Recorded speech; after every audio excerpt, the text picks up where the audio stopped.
Bueno, ¿cómo estáis? Vamos a, terminar por ahí el estudio de lo que estamos realizando, ¿no? Sobre religiones, sectas, denominaciones, doctrinas heréticas, etc. Vamos a terminar por hoy, mañana continuamos.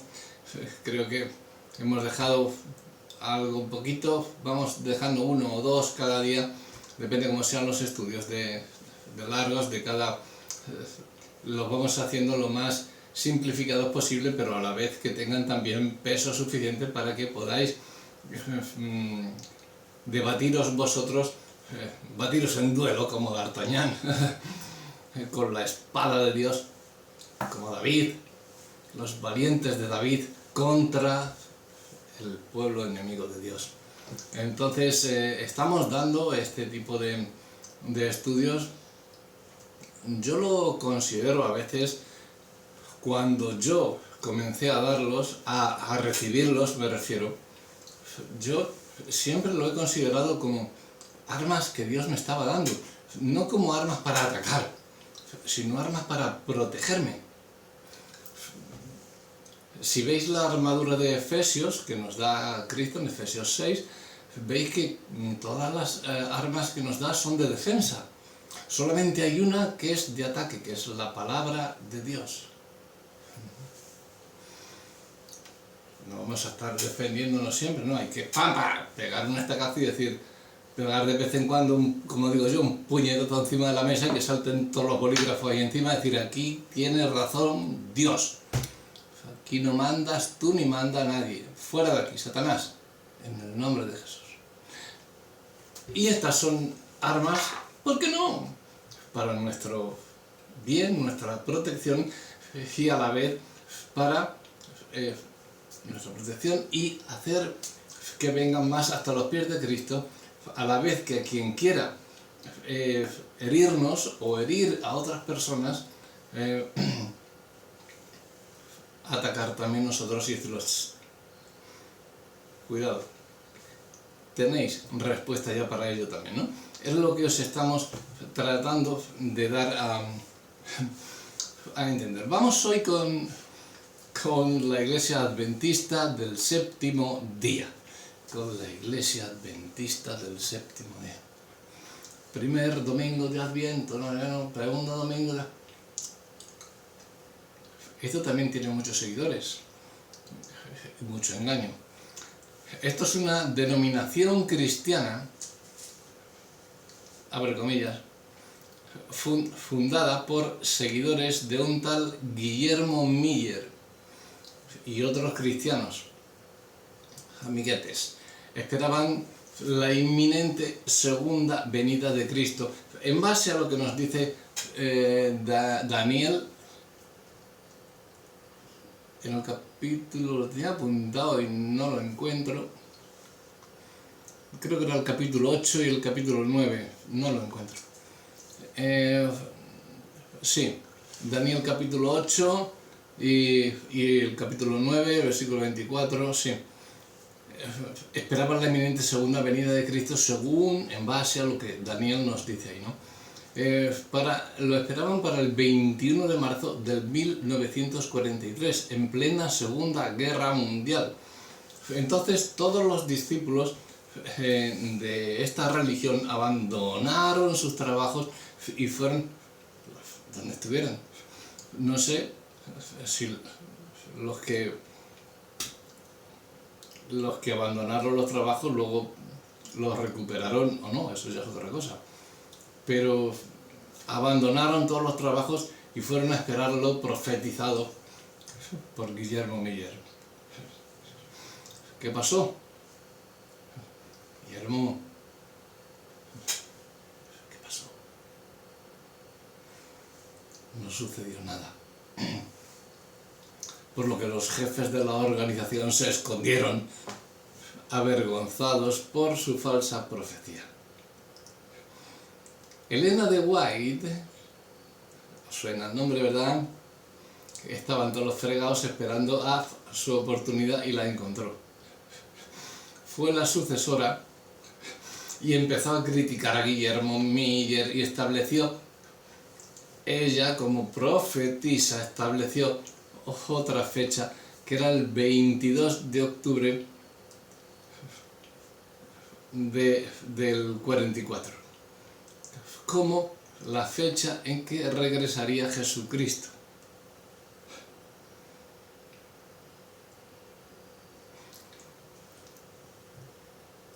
Estamos en el siglo XXI, en el 2025,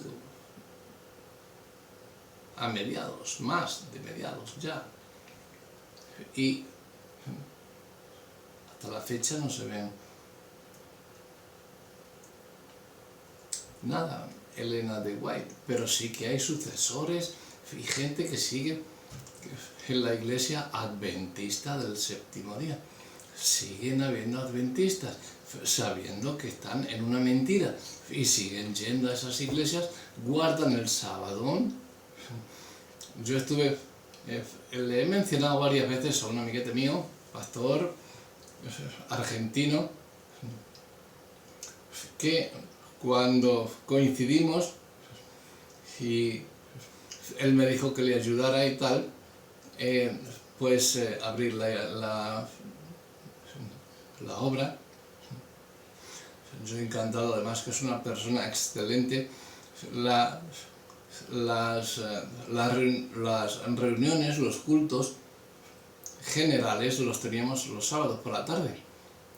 Y yo me extrañé y le dije, ¿por qué no lo hacemos el domingo?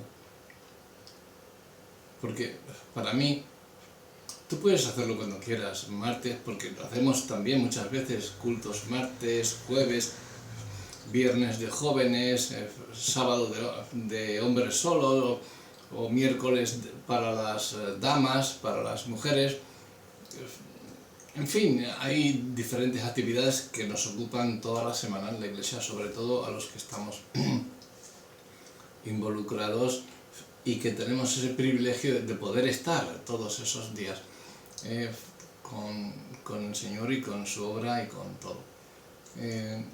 Sé que todos lo estáis deseando de hacerlo y no os quepa duda que Dios os tiene en el sitio donde debéis de estar. Entonces, a este pastor amiguete mío, claro, yo le decía, pero ¿esto cómo es? Y él me dice, no es nada, no somos sabatistas. Digo, hombre, estaría bueno. Lo que pasa es que, bueno, antes de esta iglesia pues había otra, que él no era pastor todavía, y decidimos por democracia hacerlo los sábados. Digo, democracia. Digo, nosotros pertenecemos a una teocracia. Dios nos da nuestra elección, pero nos dice, haz esto. O sea, si creemos en Jesús, estamos en una teocracia. Estamos siendo gobernados por Dios, por Cristo, por el Espíritu Santo, por el Padre, Dios. ¿Qué es esto de una democracia en la iglesia? ¿Esto qué es? Otra cosa es que estemos en el consejo pastoral y digamos, arreglamos los baños, los ponemos nuevos, el aire acondicionado, el sonido, nos hace falta una mesa de mezclas nuevas con más canales, el vídeo, la pantalla no se ve bien, se ha resquebrajado, el software del ordenador no está bien, las sillas de la iglesia, el pavimento, los cristales, la entrada, yo qué sé, para eso. Sí, está la democracia. Pues ¿cuánto tenemos? Ya está el tesorero, pues no tenemos tanto, tal cual, para esto, para lo otro, vale. Pero que tú digas que la iglesia entra, o sea, todos los miembros, no, mejor el sábado. ¿Por qué? Porque así el domingo lo tenemos para estar con la familia. ¿Qué? Pero no hay mejor cosa que ir con la familia a la iglesia el domingo. Celebramos el domingo como culto general, porque fue el día que resucitó Cristo. Celebramos a Cristo, le celebramos todos los días, pero ese día en especial, y tomamos la Santa Cena, también porque ese día fue el domingo cuando resucitó Cristo y le conmemoramos a Él. ¿Qué me estás hablando de democracia porque hay que sacarla? Pero bueno, o sea, ¿no la puedes sacar el sábado por la tarde a tu familia? Tiene que ser el domingo, o es que el domingo la reunión ocupa todo el día. Chicos, si entras a las 11 y a la 1 ya has salido, estamos 2 horas en la reunión. Vamos, y si hacemos, sí, en muchas de las iglesias que hemos tenido 2 cultos, ha habido uno por la mañana, otro por la tarde, pero han sido, aunque yo haya predicado las 2 veces, o el otro pastor las 2 veces, o un pastor y otro pastor, pero la gente era porque no había aforo suficiente, porque el local era pequeñito, pero se hacían de esa forma. Pero sábados porque la iglesia dice que el domingo es para la familia. ¿Dónde está eso? No, hombre, no. Los cultos en domingo. Vale, es que el sábado podemos hacer el culto de jóvenes. No, hasta el viernes. Vamos a hacer el viernes otro culto general, que es por la tarde. Jueves, reunión de oración general, miércoles, reunión de mujeres, martes se puede dar un día de descanso, o el lunes, y lunes o martes también para la reunión del consejo pastoral y para ir decidiendo quién predica, quién no predica, o sobre qué sucede en la iglesia. Pero lo hacían así. Los adventistas no eran sabatistas esta gente, pero decían que... Y yo le decía, estás equivocado. Le decía a mi amigo el pastor, digo, estás equivocado con esto. ¿Tú crees de verdad, Rafa? Pues yo he preguntado a otros pastores y digo, bueno, yo no quiero ser más que nadie ni menos. Y lo dejé. No le dije nada más ni fuera. El Señor me dijo, déjale, no pasa nada porque se haga en sábado o se haga en domingo. Pero lo ideal es el domingo. El sábado también. Y si lo haces todos los días, pues estupendo.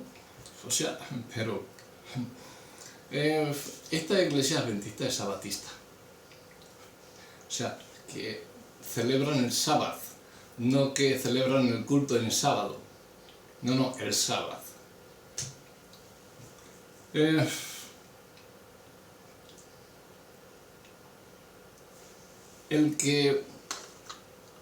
no guardar el sábado convierte a la persona en un condenado que tiene la marca de la bestia para esta iglesia, para los adventistas. Por esto se necesita guardar el sábado para entrar al cielo.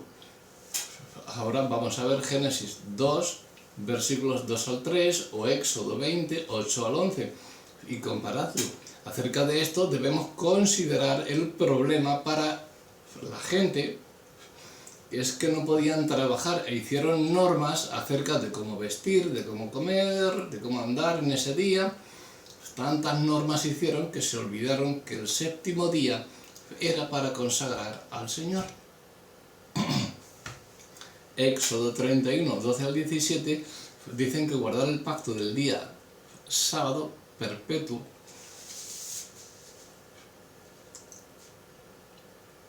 no debemos olvidar que muchas cosas eran bajo pacto perpetuo, pero la razón de esto es que perpetuo mientras duraba ese pacto.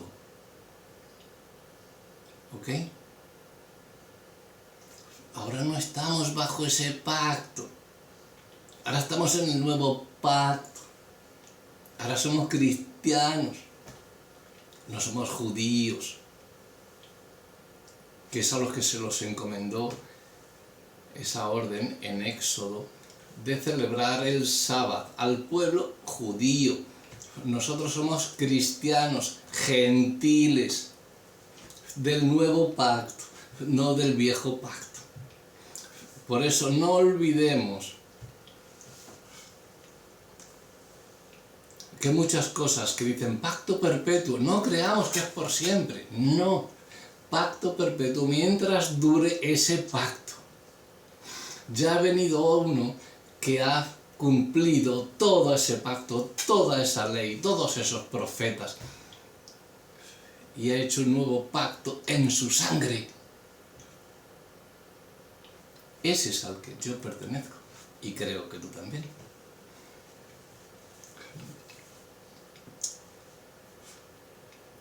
Colosenses 2, 13 al 17 dice que nadie nos juzgue en comida, en bebida, ni respecto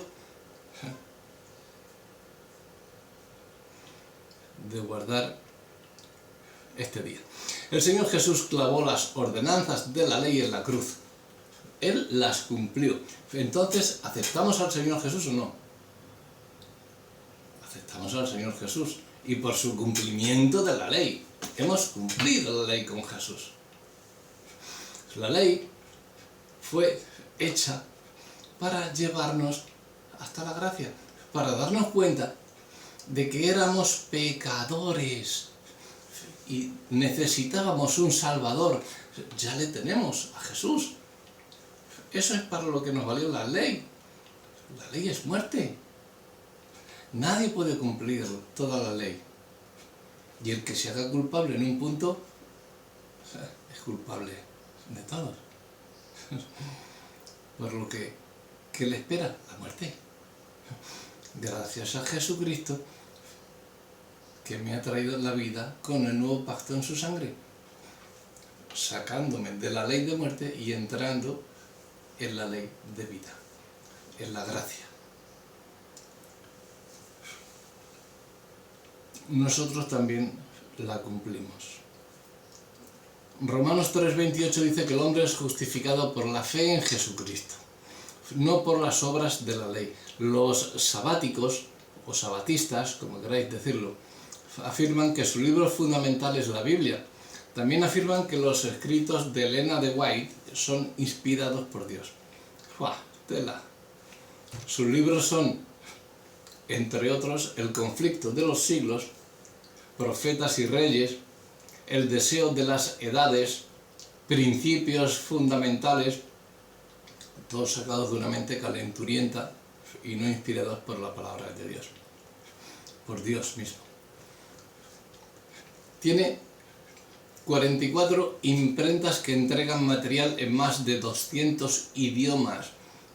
Esta secta, a día de hoy. Y sus publicaciones incluyen cosas como la salud, la familia, bueno, infinidad de cosas.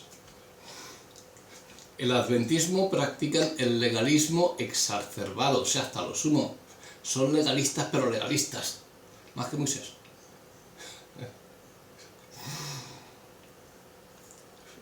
Y no estoy diciendo que Moisés fuera malo, porque es que antes era la ley de Dios que había que cumplir, y hoy tenemos que cumplir la ley de Dios. Lo que pasa que hay una diferencia entre el antiguo y el nuevo pacto, y es que unas ciertas cosas que se dijeron, hoy no. Cristo vino a cumplir, pero también vino a abolir ciertas cosas. Me diréis, no, Cristo no vino a abolir, espera. A ver, cuando en el antiguo pacto se dice ojo por ojo, diente por diente, ¿qué dijo Jesús? ¿Habéis oído que fue dicho ojo por ojo, diente por diente? Pero yo os digo que... ya ha abolido esa ley, ¿no? Con otra, la ley del amor. Entonces, estos son legalistas, pero en grado sumo. Apoyan las obras de la ley de salvación dado por la gracia de nuestro Señor Jesucristo. En Hebreos 10, 18 al 22 podemos leer: los adventistas enseñan que el Señor Jesús entró al santuario celestial en 1844.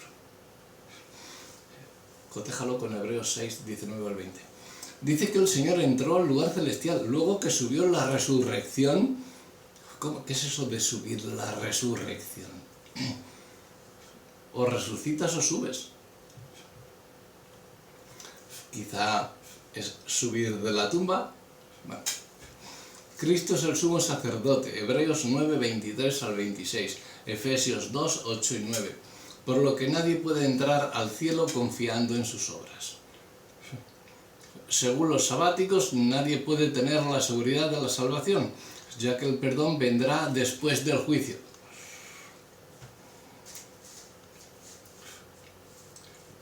Como te veas ante el trono blanco vas a ver tú el perdón que vas a tener.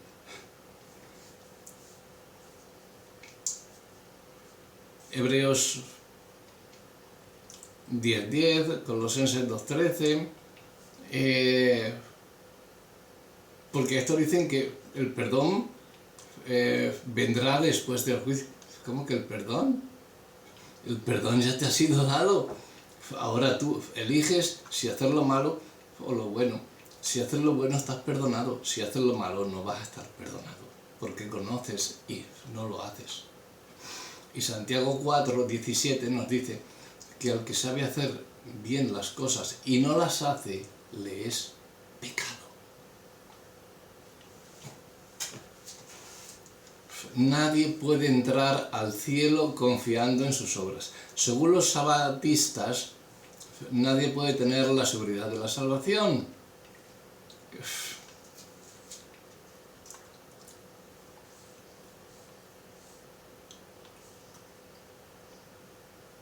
Porque dicen que todos somos hechos perfectos en Cristo y, bueno, vamos a ser perdonados.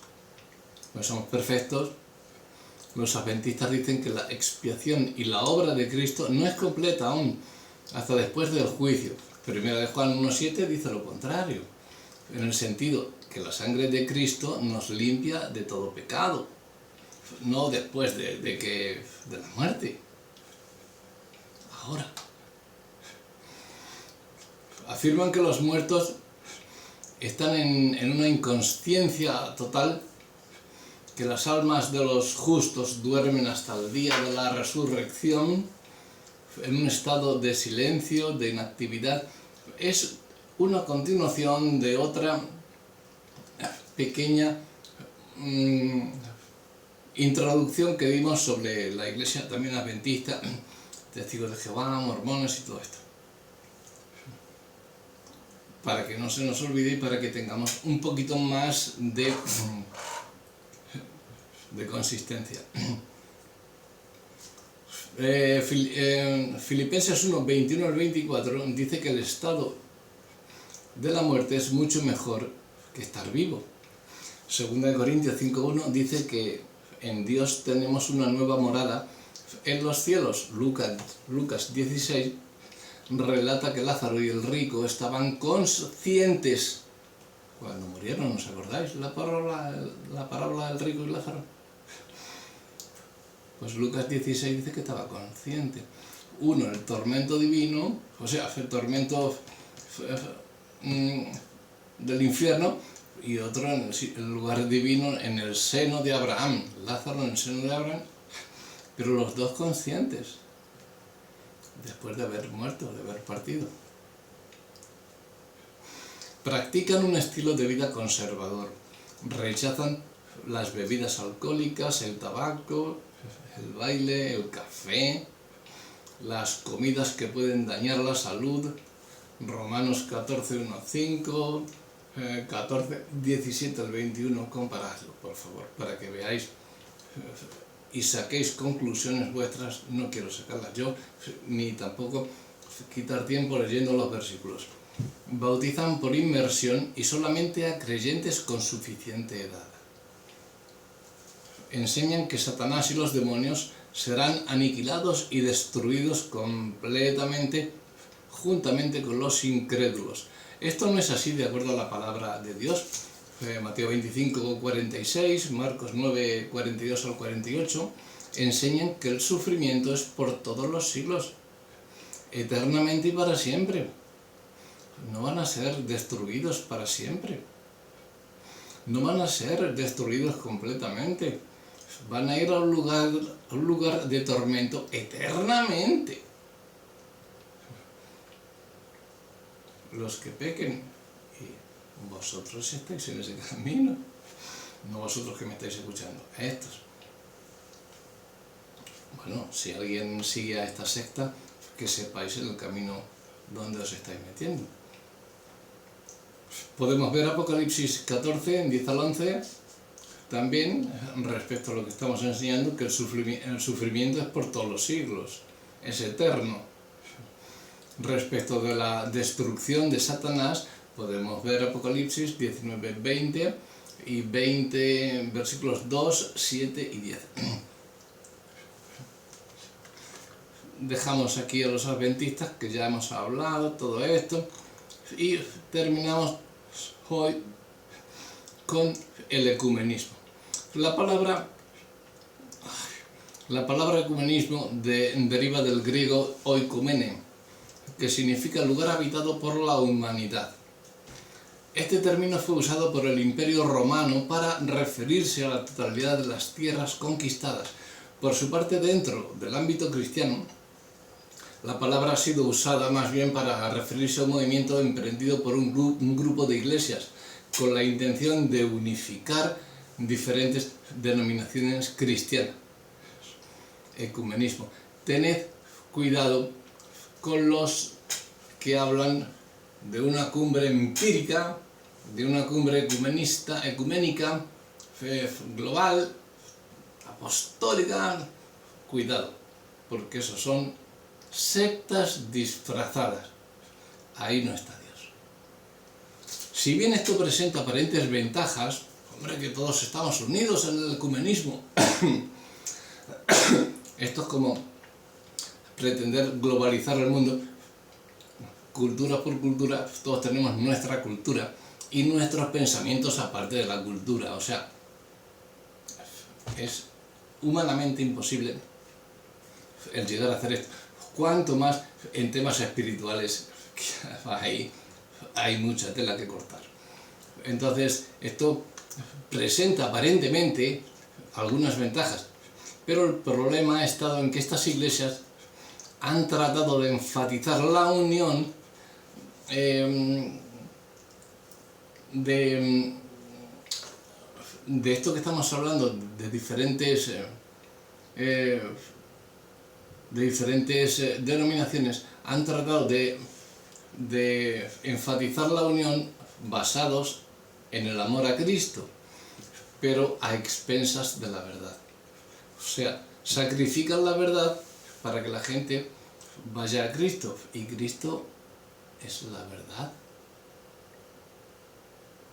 Si sacrificas la verdad, no vas a Cristo. Cristo es la verdad, el camino y la vida. ¿Por qué sacrificas la verdad?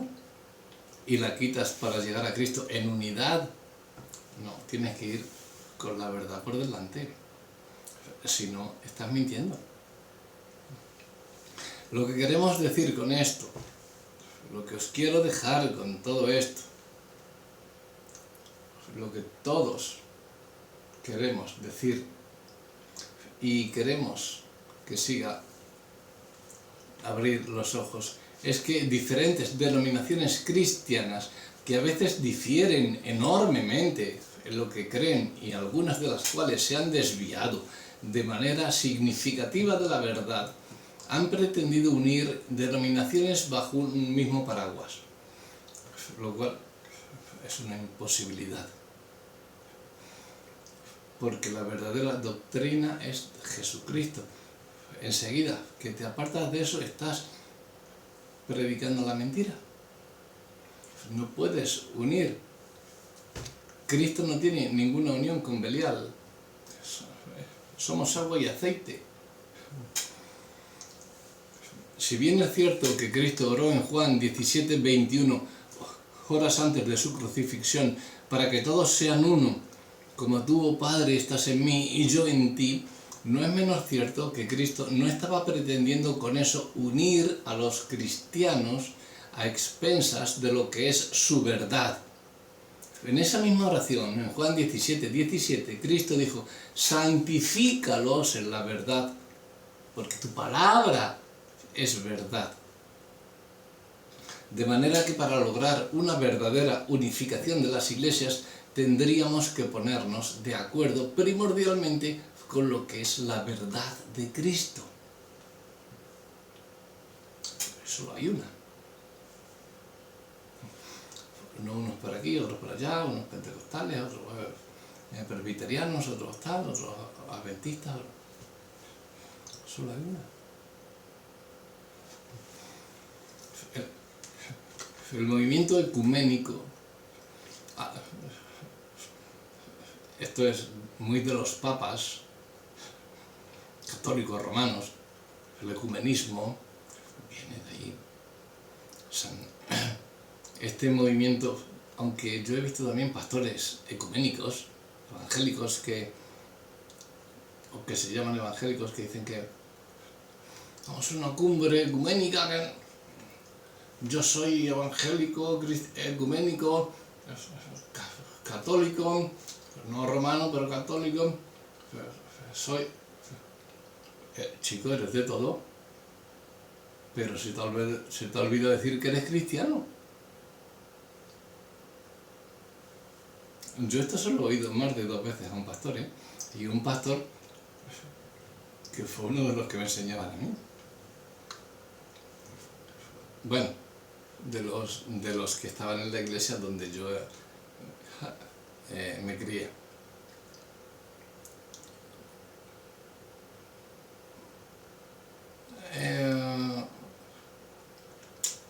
El movimiento ecuménico ha logrado todo lo que ha logrado hasta ahora, basado en un liberalismo donde cualquiera que profesa ser cristiano, es decir, que es cristiano, puede entrar y sentirse aceptado, sin sentirse juzgado por nadie. Estamos de acuerdo con que no debemos vivir juzgando al otro, pero es la palabra que juzga nuestras acciones. Y cuando la palabra de Dios descalifica a un grupo que dicen ser cristianos, pero que no abrazan la verdad, pues nuestra labor es de juzgar. Porque nosotros vamos a juzgar a los ángeles.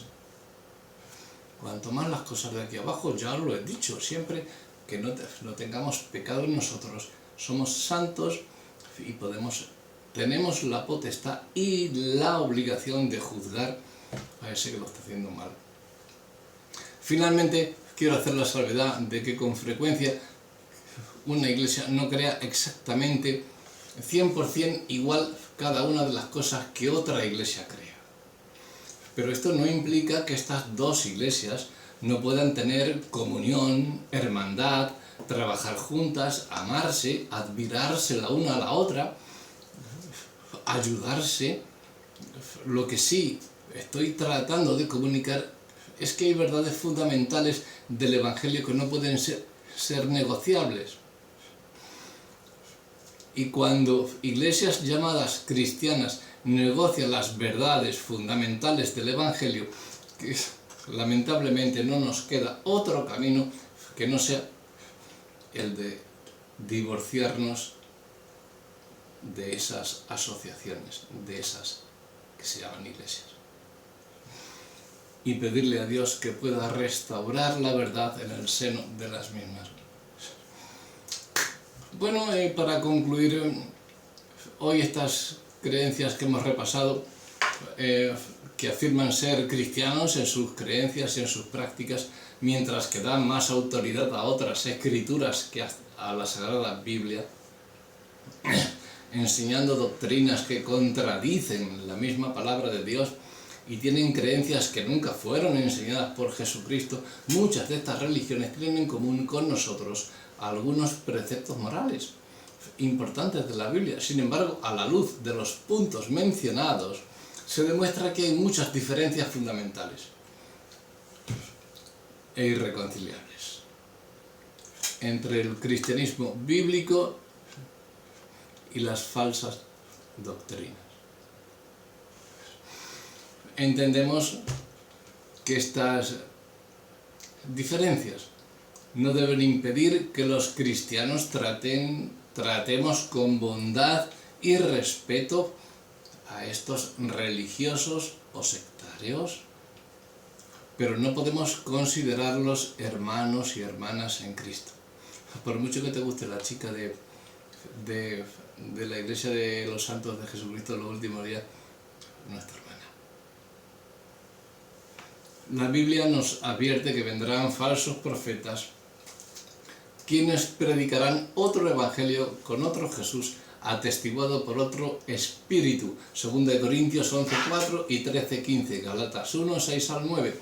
Por lo mismo, y sobre la base de la evidencia antes presentada, consideramos que las sectas y religiones que hemos presentado hasta hoy, que continuaremos, representan un falso evangelio. Por último, para terminar, advertimos categóricamente,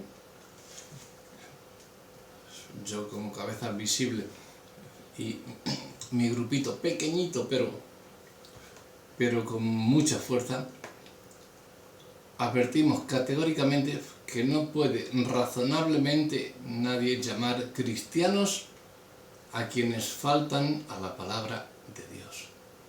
Y más se insertan doctrinas que nada en absoluto tienen que ver con ella. La Biblia nos dice en Apocalipsis 22, ay de aquel que añade o quite, que añada o quite algo de lo que ha sido escrito. Hemos visto muchos que están, y hoy en día sigue habiendo gente que están predicando con algo que no es bíblico, y os estoy hablando de una Biblia que ellos llaman Nueva Versión Internacional y otras parecidas, que tienen textos omitidos, pasajes sacados fuera de contexto. Por ejemplo, esta no habla de sodomía, como Sodoma y Gomorra. No hablan de la sodomía, ni el lesbianismo, y nada de eso. Cuando dicen algo que la Biblia habla sodomitas o en sodomía, ellos llaman, los que no quieren decir esto, la Nueva Versión Internacional, lo llaman prostitución ritual o prostitución religiosa. ¡Wow! ¿Sabéis por qué? Porque entre ellos hay homosexuales y lesbianas. Hay iglesias evangélicas que ya han casado a 2 hombres y a 2 mujeres. Tened cuidado. Esto es solamente un simple toquecito, es la punta del iceberg, lo que estamos dando. Hay mucho por debajo que hablar, que debatir y que discutir. Seguiremos dando todos estos estudios para que vayáis haciendo más. Nos meteremos también un poquito, aunque os interese menos, lo que es el taoísmo, el budismo, el sintoísmo. Vamos a dejarlo también para otro día, para que veáis un poquito más, vayáis conociendo todas las religiones, sectas y todo lo demás que hay alrededor del mundo. Incluiremos como colofón, digamos, si queréis, distintas denominaciones, pero eso creo que ya lo sabéis. Lo que pasa es que creo que muchos no saben es lo que cada denominación lleva en sí. Somos de... yo qué sé, yo no pertenezco a ninguna, me dijo un pastor hace tiempo. No, aquí en esta iglesia no pertenezco. Lo primero que me dice es que la primera vez que nos vemos, que a qué denominación pertenezco. Digo, yo, cristiano. Sí, pero ¿a qué? ¿Algo cristiano? Pero eres evangélico, pentecostal. Bueno, ya sabéis cómo soy, ¿no? Y le dije, cristiano, ¿te vale? Si no te vale, oye, punto. No voy a entrar a tu juego, a decirte que soy evangélico, pentecostal, ecuménico, liberal, protestante, no voy a entrar a tu juego de denominaciones, no voy a entrar ahí. Porque yo no pertenezco a eso.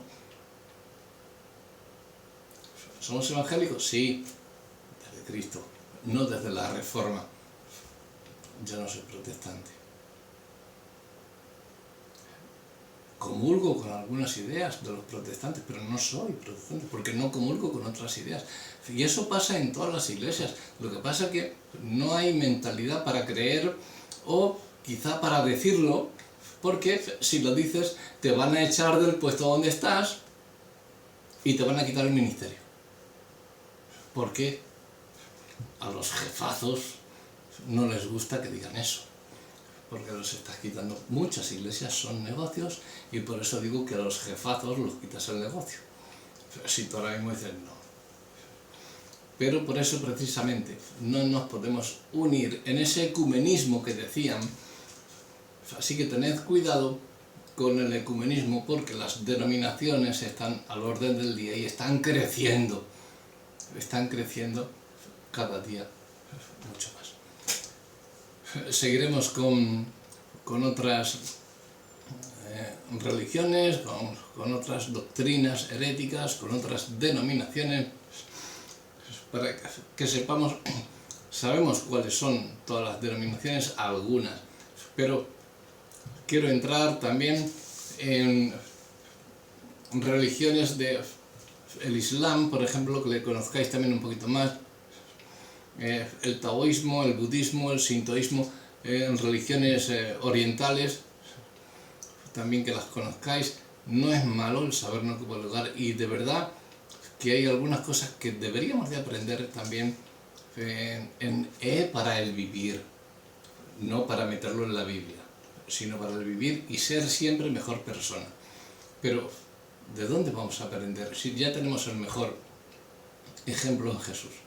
Pero para que veáis que hay hombres y mujeres que ni conocen a Jesús, que son taoístas, sintoístas, budistas,